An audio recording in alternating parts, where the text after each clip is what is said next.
Guys, welcome back to another video. This video is pretty straightforward. That box you see right there has a Seibon carbon fiber hood that I'm going to show you how to install on the Prelude. Now, I only have my two hands. I don't have anyone else helping me, so I'm going to explain it to you, but I can't show you every single detail, like taking off the hood and stuff like that. But let's get started. Okay, just so you're aware, we have two 10mm bolts here and also on this side all the way over here. But the first thing I would say to focus on is trying to remove this, which is basically what comes out. This is what sprays water on the windshield when you're trying to get it clean.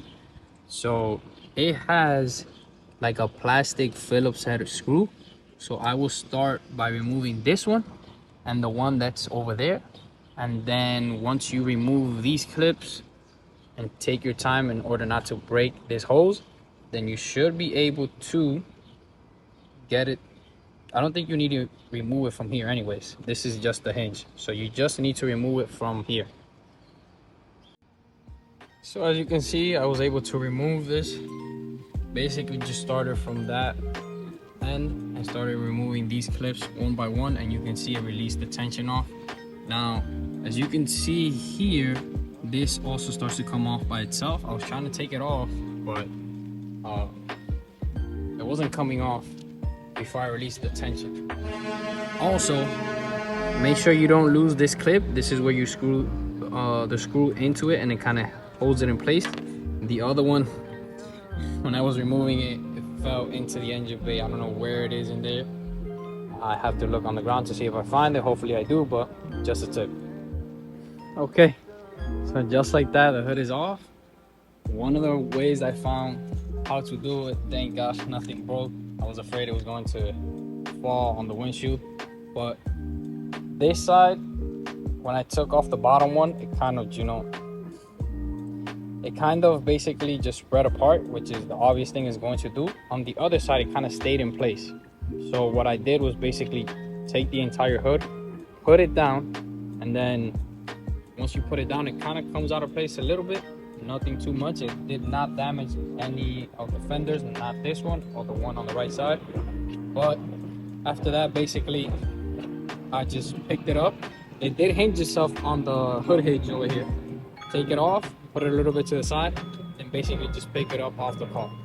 So thank God nothing broke. And then now it's basically reverse process of taking this hood out of its box and installing these four 10mm bolts, two on this side and the two on the other side. You can see this is how it comes packaged. So basically all the bubble wrap and everything around it. When I got it delivered, because it was delivered I think through the airport, I think they customs checks in and they made a hole over here and they checked everything. So I'm pretty sure this is an authenticity label, something like that. And then yeah, basically just going to unwrap this now. If I had a camera stand right now, I would have put this so you can see it, but I don't have it.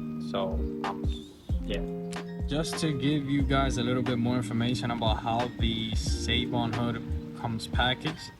Basically this is where the hinges mount to on the car, basically where you mount the hood to the car. So these wooden planks, wooden pieces come like this, and it also comes with some of the hardware. I think these, from what I've seen, this one is a lot longer of a bolt than the OEM one. So I'm pretty sure I will be using these just because they were provided too with the hood. So just so you guys know. And also this front hinge comes covered with these two Phillips head screws. So once you take that off, you should see the hinge for the hood. But remember that you also need arrow catch latches to secure the hood to the car. That helps basically just to keep it more.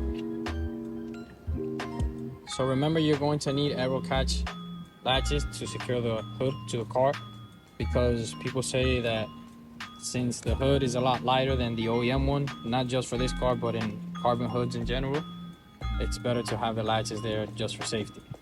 And it makes sense. So we will be installing that. But just in case you didn't want to drill into the hood and cut into it, there's this option if you're willing to risk that. I'm personally not, even though I do not like the idea of cutting into a brand new carbon fiber hood, but that's the price you pay. So basically installed both sets of bolts. I decided to go with one from Seibon and then just try this one. I don't know, might be the same thing, might not. This one is not as long of a bolt, but it is a thicker bolt, which is the OEM one. This is the one that Seibon provides, so I might just take this off later and replace it with the one Seibon provides. But you know, for now, just convenience and trying to get everything installed, I did it that way. Also, installing this, you can see the OEM hood had the inserts for this. I'm not going to drill into this hood. I already have to drill into it when I install the aero catch latches for the hood, just for safety reasons. But I was thinking about maybe putting double-sided tape and see how that holds up and stuff like that. But I'm not going to drill anywhere near this area. I already have to cut stuff from up here and up here too. So no, I'm not doing that. Okay, so this is what the car looks like with the carbon fiber hood installed. You can see you have to align the gaps.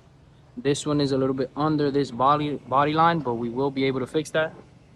There's a piece that goes under this on the OEM hood that I'm going to check if I can transfer it to this one.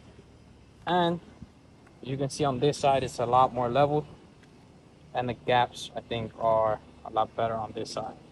So that's what the car looks like with the carbon fiber hood on.